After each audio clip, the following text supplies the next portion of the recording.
You're watching PEGRI TV, Rhode Island's public access channel.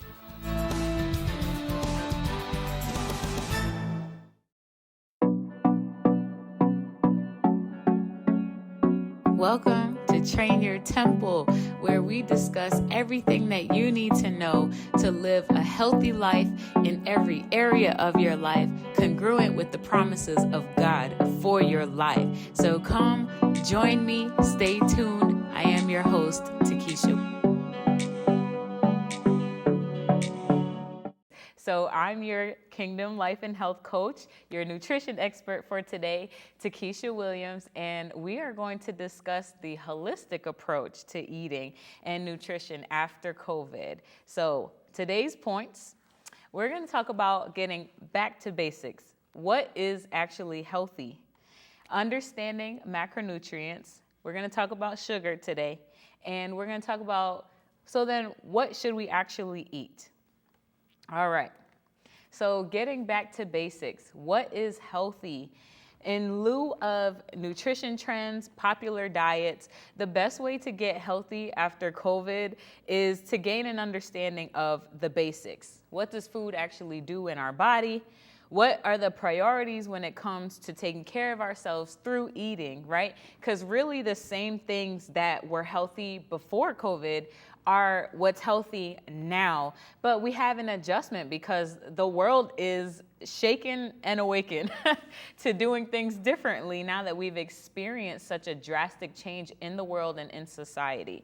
So what I really want you to think about is that what's healthy for one person is not necessarily healthy for everybody, okay? What is healthy for you would be determined by what your goal is and if what you're doing helps you reach that goal or it takes you further away from that goal. So what this means is you determine what's healthy for you based on results that you're getting over time. Our bodies, they are very specifically designed. They can perform wondrous things, but at a basic level, our bodies do seek to maintain balance. They want to survive, and our bodies want for every single part and every single organ, every portion, they want each part to play its role so that the entire thing can survive. So what is very key to understand then is a topic of macronutrients. And before we dive into that, because I know I just threw something big there at you, but before we dive into that, let's talk about diet and nutrition first, okay? The word diet, it actually just means what you eat. So you could be on a McDonald's diet because all you eat is McDonald's, or you could be on the orange soda diet if all you take in is orange soda. Okay, so diet is really just what you actually eat. But nutrition in comparison is literally like the process of food coming from its source, whether it's like the farm or wherever it's produced, going to the store, you buying it from the store and it getting onto your table and then into your mouth and into your body. So nutrition is all of that. And when you think about that, then nutrition really can be affected by so much. It's affected by our social life, right? Where we go, what we do when we eat. Are we eating as a family? Are we eating when we go out for events, right? Nutrition is affected by the economy. It's affected by politics. It's affected by so much. Real quick again, before we get into the macronutrients, that's one more thing that we would talk about, and that's about energy, right? Everything that we do, it takes energy to do it. So me blinking my eyes right now, that requires energy. Me moving my hands, how you see me moving them, that requires energy. And how we normally measure energy for our body is calories or kilocalories. Calories is the unit of measure we assign to the energy that we put in our body and the energy we expend from our body. So major nutrients, aka macronutrients, they supply that energy. So we're going to move on and we're going to talk about that. So understanding macronutrients.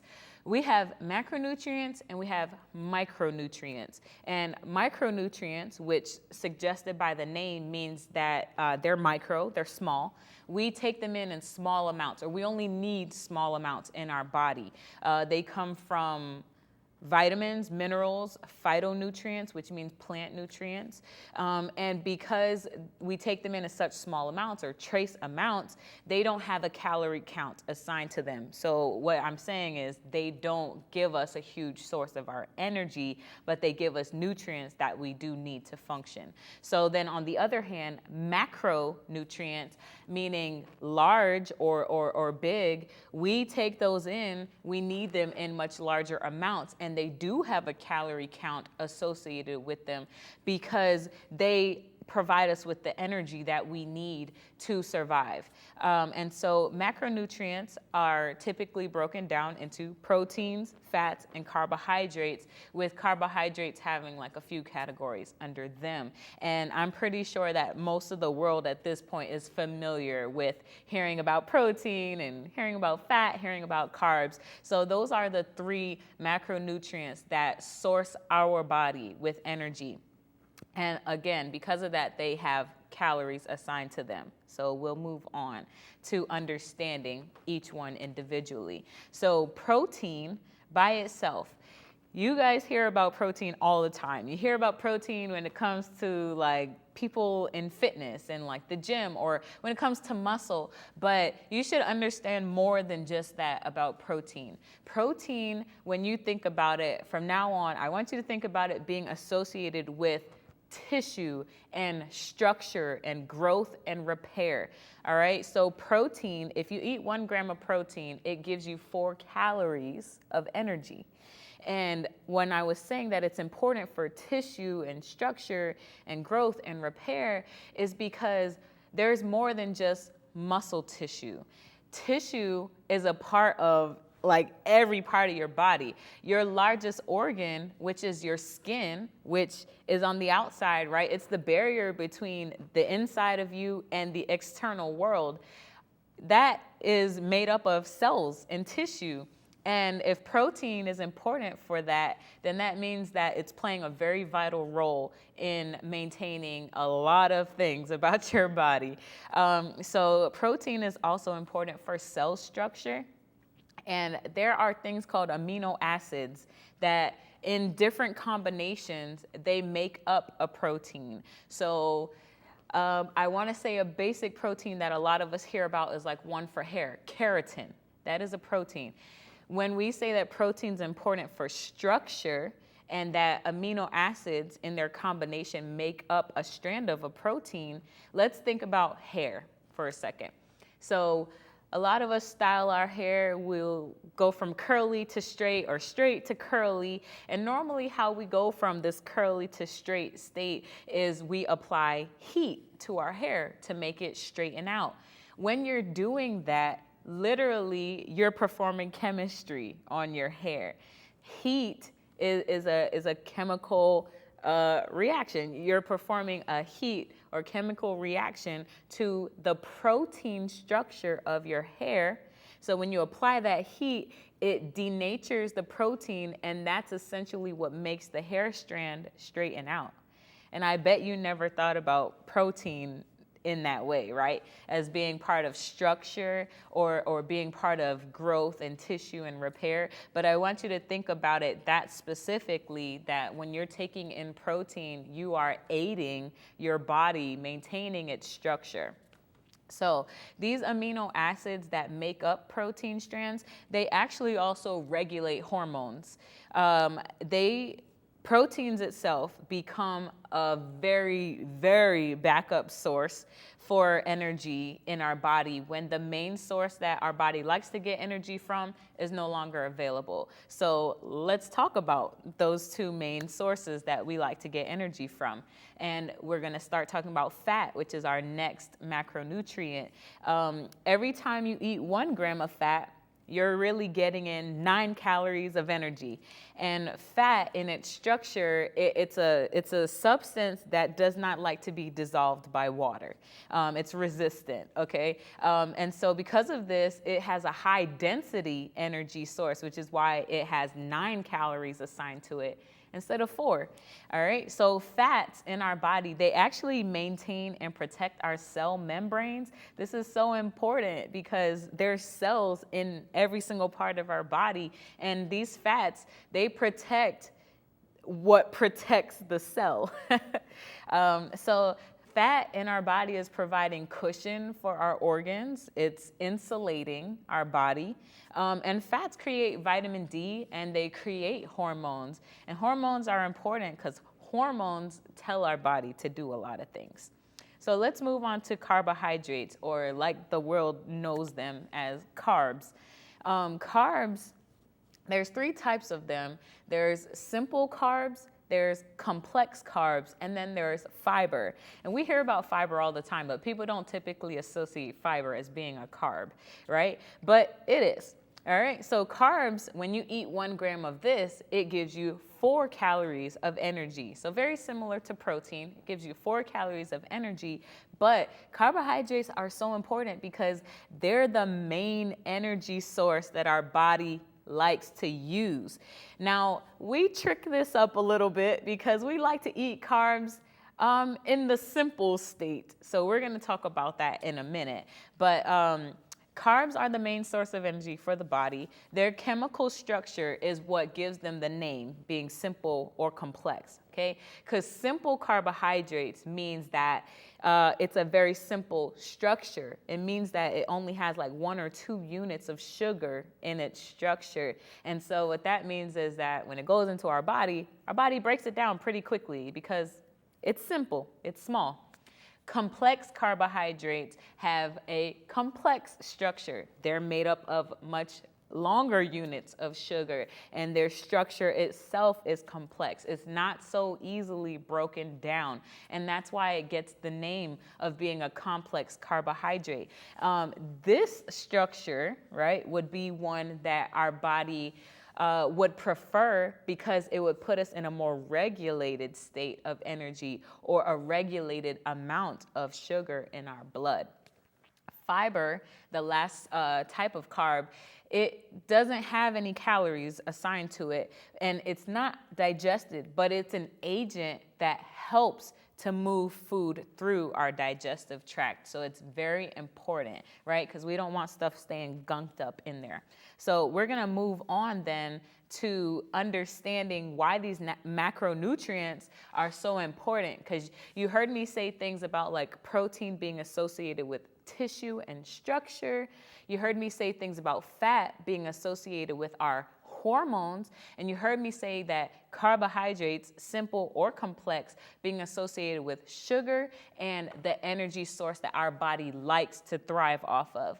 So we're gonna talk then about sugar. So what is blood sugar, and why is it important for you to keep it balanced? Blood sugar can be thought of as the concentration of glucose in your blood. And glucose is the body's preferred main energy source. It's important for us to keep blood sugar balanced because if there's too much of it or too little of it in our blood, either end of the spectrum will trigger a response in your body. Food turns into sugar in the blood through the process of digestion. And digestion is way more than just after you chewed food, your stomach breaks it down. It's more than that. When your eyes see food, right, sometimes depending on if you're in a state of being hungry, the moment your eyes see food, your body starts preparing to take it in because your brain will start saying, hey, release the hormone that says you're hungry. All right, so digestion starts from the moment that your body is releasing hormones to say, feed me, and your eyes are seeing something to eat. So from the eyes seeing food to food passing through your stomach, there are a series of hormones, enzymes, and actions that all take place from you taking the food into your mouth to it getting down to your stomach. There's a series of things that take place for your food to be broken down.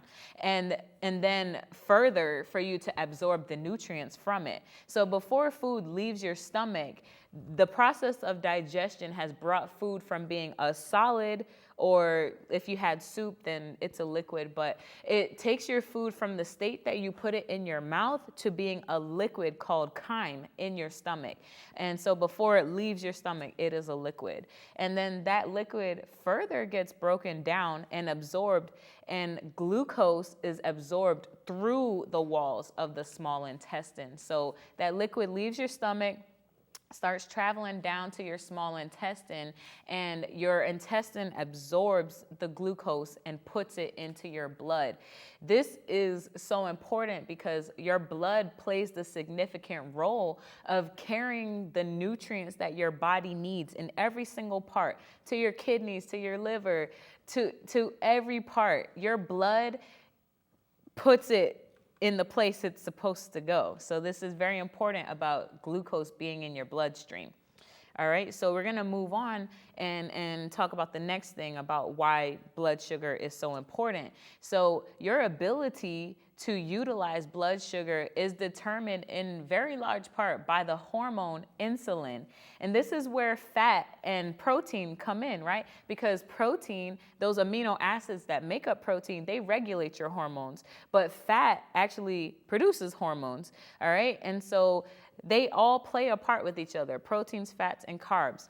Now, when we're talking about your sugar being in your blood, here come protein and fat to play their role, because the hormone insulin is what's going to play the biggest part in how we're going to use the sugar that's now in your blood. When your sugar levels are increased in your blood, insulin is released. The hormone insulin is released, and it's going to act like a key where whichever body part needs it, right? It's going to try to get the sugar to those systems. It's going to get the sugar to those places. It's going to get it out of the blood and to where it needs to go. So with glucose being the body's preferred energy source, insulin's going to try to get it to where it needs to go. And this process is called the process of glycolysis, where glucose is changed into energy to the places that it needs to go. It's called glycolysis. So today, what we have to be very aware of, especially because COVID did such a good job at shaking up the world, but it also woke us up where we're now open, right? We're now open to increasing the quality of our lives. We're now open to trying new things, right? Because things that were stable for us, they're not stable anymore. And so now we're open, okay? And we're open to learning the reality about what it takes for our immune systems to be built up, right? Because we learned that COVID affected a lot of people who maybe their immune systems were broken down. COVID affected our budgets with food. A lot of people who were maybe in moderate or to low income households, they were supplemented from the government, right, with checks, with food benefits. And so we experienced a lot of extremes during COVID of people either losing a lot of weight during COVID or gaining a lot of weight during COVID. And now we're back in this place where we're like, okay, this serious change happened, but we want to get things back on track. So what do I need to do different? What do I need to learn, right? COVID really opened us up to that. And so something that we need to be very aware of, it's always been happening, but we need to be more aware of it now, is that sugar dominates our food supply in this country. It's in everything.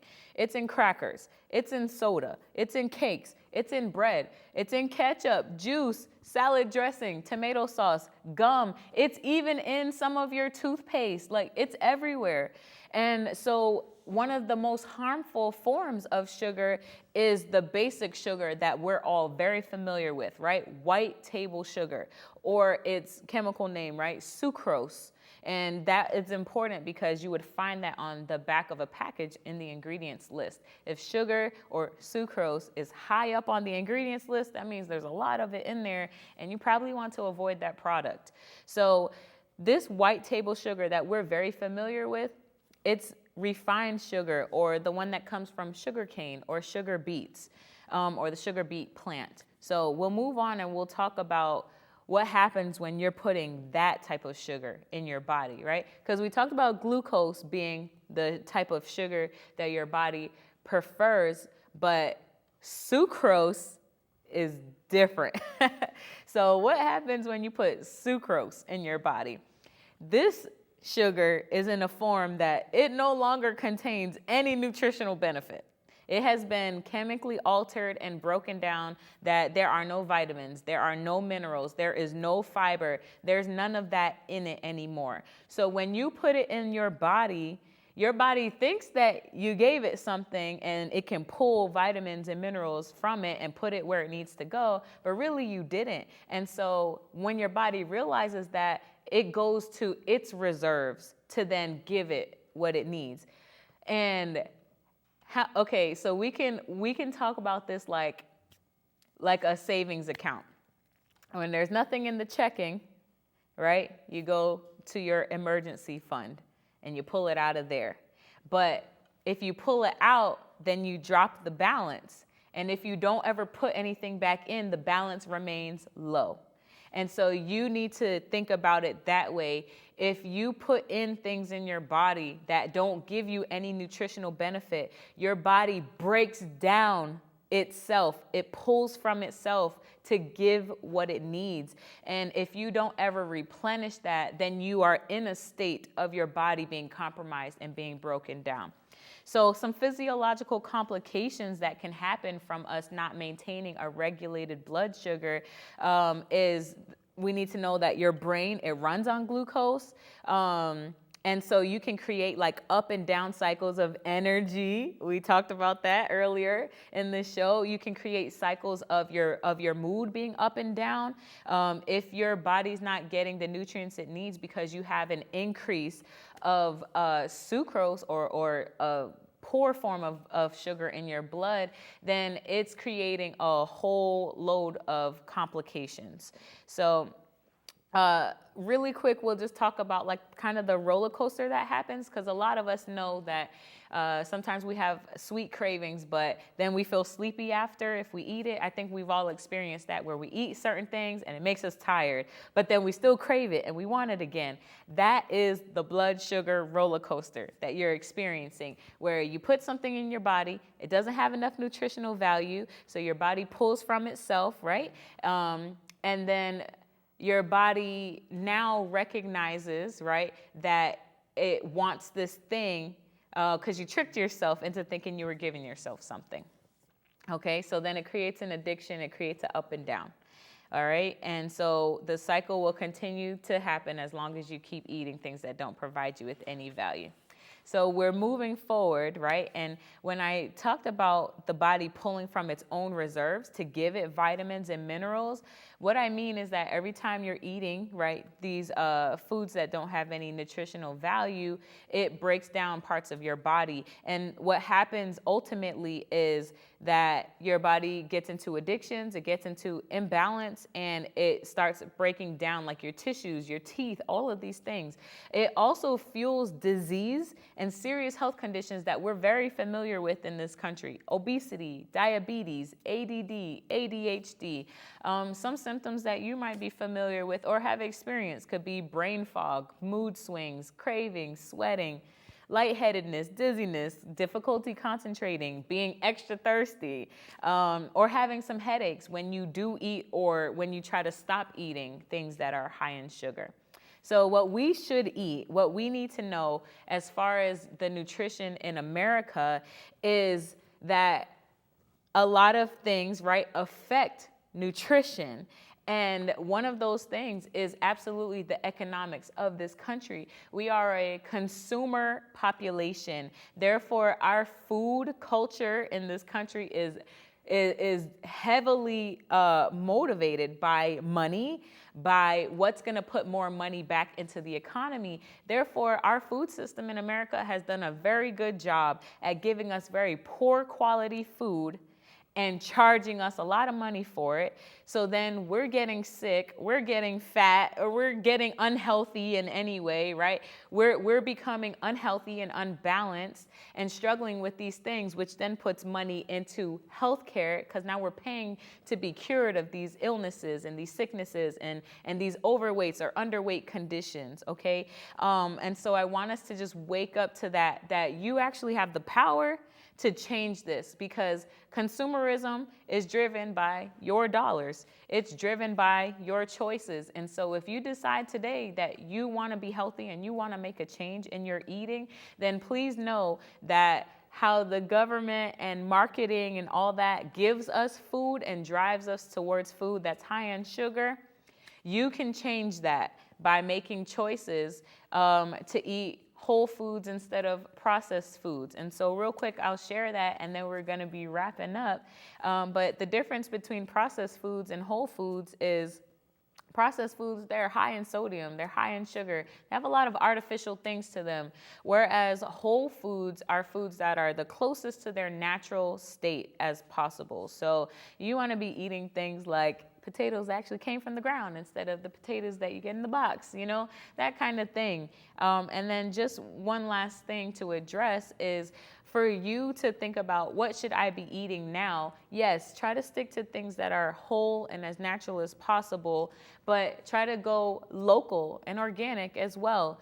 Maintain a balance of your macronutrients so that it creates that balance in your blood, and address your needs instead of trying to change everything all at once. Make a small change and just keep showing up every day with a consistent effort. And over time, you'll be able to adjust eating well for you and your family. It'll fit into your budget when you start with one thing and you build it over time, and you just seek to maintain the balance. So I thank you for your time today, and thank you for joining us on today's series.